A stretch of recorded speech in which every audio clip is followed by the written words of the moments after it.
Hello friends, आपका हमारे institute online track में हार्दिक स्वागत है। आज मैं आपको बताने वाला हूँ, देखिए कुछ स्टेटस ऐसे हैं जिनका आज से स्कॉलरशिप आ जाएगा। आज से स्कॉलरशिप आना शुरू होगा, यानी 15 दिसंबर के बाद से स्कॉलरशिप आना शुरू होगा। वहीं अगर मैं बताऊँ, कुछ स्टेटस ऐसे हैं जिनको अगर वो सही समय पर अपना सुधार ना करें, कॉलेज में डॉक्यूमेंट्स वगैरह ना जमा करें, तो उनका फॉर्म रिजेक्ट भी हो सकता है। तो दोनों के बारे में चर्चा करेंगे। तो अगर अभी तक आप लोग चैनल को सब्सक्राइब नहीं किए तो चैनल को सब्सक्राइब कर लीजिएगा और बेल आइकन दबा दीजिएगा, क्योंकि ये अपडेट आपको साल भर मिलती रहनी चाहिए और आपको स्कॉलरशिप से जुड़ी आगे के सभी अपडेट मैं आपको देता रहूँगा। तो चैनल को सब्सक्राइब करके बेल आइकन दबा दीजिएगा।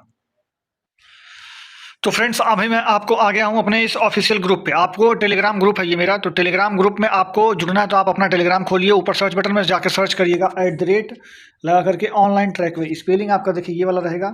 इसको लिख करके जब आप सर्च करेंगे तो ये ग्रुप आपको टेलीग्राम में मिल जाएगा। आप इस ग्रुप में जुड़ जाएगा। इस ग्रुप में जुड़ने का फायदा मैं आपको बता दूं, तो देखिए आप यहाँ पे सबसे पहली बात तो आपको कोई भी अपडेट होगा यहाँ पे मिल जाएगा तुरंत, तत्काल कोई भी अपडेट जैसा भी आएगा यहाँ पे आपको मिल जाया करेगा। दूसरी बात, आप यहाँ पे हमसे कमेंट करके आप अपना क्वेश्चन पूछ सकते हैं, मैं उसका प्रॉपर जवाब आपको इसमें दे दिया करता हूँ। तो दोनों चीजें आप यहाँ पे कर सकते हैं, इसलिए आप इस ग्रुप में जुड़ जरूर जाइएगा।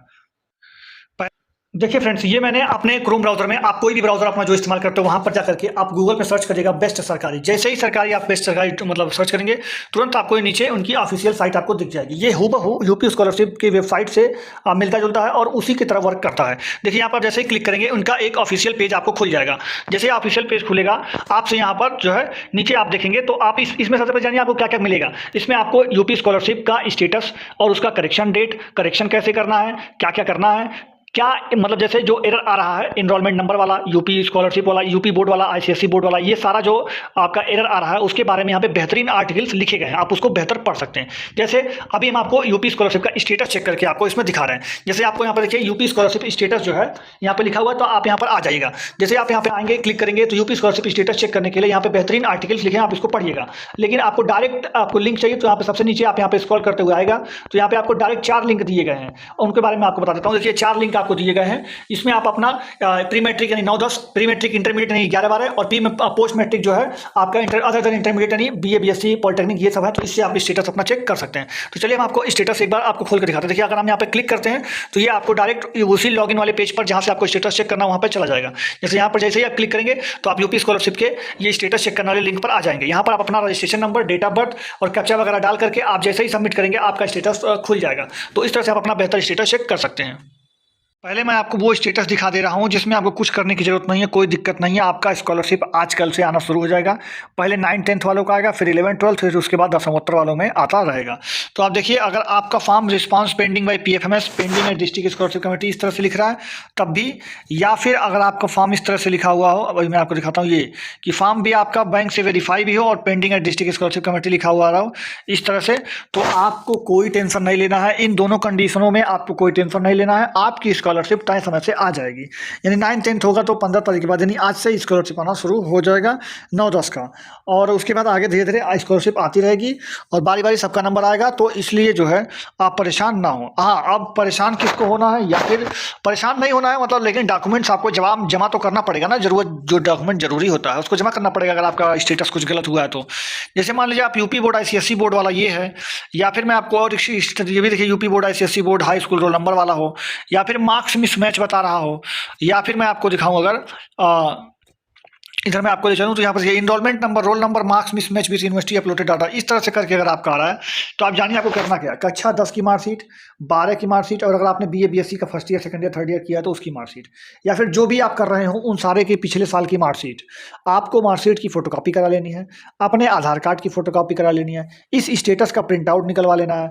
और इतना करने के बाद एक एप्लीकेशन आपको लिखना है कि सर मेरे स्टेटस में ये शो कर रहा है और मेरा जो है ये प्रॉब्लम नहीं है, मैंने फॉर्म सही भर रखा है, या फिर अगर आपको कोई प्रॉब्लम है तो उसमें लिख दें। और उसके बाद आता सर आपसे निवेदन है कि इसको जो है मतलब स्टेटस को सही करने का कष्ट करें। तो इस तरह से करके आप एक एप्लीकेशन लिखें। उसके बाद एप्लीकेशन लिख करके उसको स्टेपलर करके आप अपने कॉलेज में ले जाकर के तत्काल रूप से जमा कर दें। ये बात आपको कहनी बहुत जरूरी है। अगर आप नहीं करेंगे तो फिर आगे चल के आपका ही फॉर्म रिजेक्ट होगा और आप ही को दिक्कत सहना पड़ जाएगा। तो इसलिए आप ये काम जरूर कर दें। अब चलिए मैं आपको ये दिखाता हूँ कि अगर इस तरह से फॉर्म आ रहा है कि application form receive by institute but no further action taken by institute, ये अगर आ रहा है तो आपको क्या करना है, जाकर के अपने कॉलेज में अपना फॉर्म जो है फॉरवर्ड करवा लेना, आपका फॉर्म फॉरवर्ड नहीं किया गया है अभी तक, और इस कंडीशन में भी आपको जाकर के फॉर्म को फॉरवर्ड करवाना है स्कूल में जाकर के।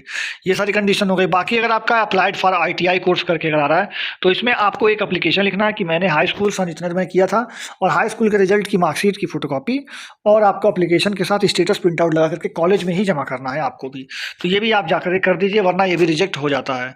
फिर मैं आपको बताऊं, अगर आपका बैंक वाला दिक्कत है कि रिजेक्टेड बाई बैंक करके लिख रहा है, या फिर बैंक नेम इज नॉट पेस पर PFMS बैंक मास्टर करके अगर इस तरह से करके आ रहा है, बैंक से मतलब रिजेक्ट कर दिया गया। देखिए ये दो कंडीशन में हो सकता है। पहली बात तो जो आपने बैंक शाखा का नाम, अकाउंट नंबर या फिर जो दिया है वो सही ना हो, या आपने जहां आधार कार्ड लिंक करवाया है वो बैंक अकाउंट ही ना सही हो, बैंक ही ना सही हो। जैसे बहुत सारे लोग का पेमेंट्स बैंक में भी खाता रहता है, Airtel payments bank, Paytm payments bank, या फिर फिनो पेमेंट्स बैंक, बहुत सारे आजकल पेमेंट्स बैंक वाले भी आ गए हैं। तो आपको पेमेंट्स बैंक का खाता नहीं देना है। आपको कभी भी जो भी खाता दीजिए वो जनरल अकाउंट यानी सेविंग अकाउंट होना चाहिए, और वो किसी रजिस्टर्ड बैंक मतलब एक तरह से बैंक में होना चाहिए, ना कि किसी पेमेंट बैंक में होना चाहिए। तो बैंक यानी जैसे यूको बैंक हो गया, SBI हो गया, PNB हो गया मतलब पंजाब नेशनल बैंक, इलाहाबाद जिसे अब इंडियन बैंक जानते हैं, यूनियन बैंक ऑफ इंडिया मतलब HDFC हो गया, एक्सिस हो गया, और कोटक महिंद्रा होगा। तो किसी बैंक में आपका खाता होना चाहिए, और उस खाते में आधार कार्ड जो है लिंक करवाना है, और साथ ही साथ आपको KYC भी जाकर के वहाँ कंप्लीट करवा लेनी है। अब आप कहेंगे कि मैंने खाता खुलवाया हुआ था, KYC करवाएं, तो देखिए KYC आपको हर 6 महीने साल भर पे करवानी पड़ती है। तो अगर आपने नहीं करवाया है पिछले 6 महीने साल भर में तो करवाना पड़ता है आपको, कहने से पहले ही आप करवा लीजिए, ज़्यादा बेहतर होगा। तो इसलिए ये सारे काम करवा लीजिए, तो अपने आप ये मतलब बाद में ठीक हो जाता है। इसलिए आप इसको जरूर करवा लें। हालांकि इसमें कोई दिक्कत नहीं होगा, लेकिन आपको इतना करवाएंगे तो ये अपने आप वेरीफाई हो जाएगा।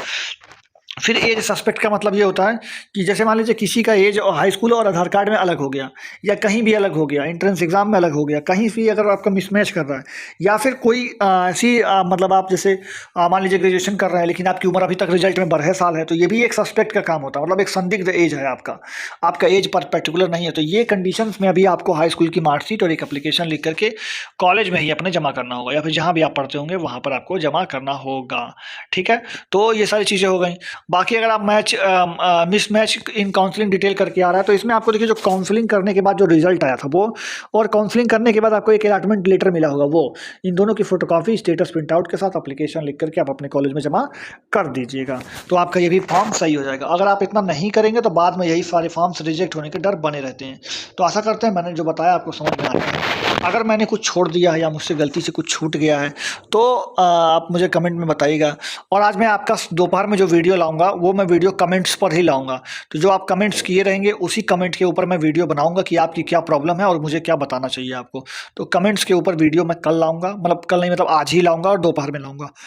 तो आप लोग उस वीडियो को देखना मत भूलिएगा, साथ ही साथ अभी जो है वो आप इतना कर लीजिएगा। ठीक है, कोई दिक्कत हो तो कमेंट में पूछिएगा, मैं बताऊंगा। साथ ही साथ टेलीग्राम पर जुड़ जाइए। चलिए मिलते हैं अगली वीडियो में, तब तक के लिए जय हिंद, जय भारत, धन्यवाद।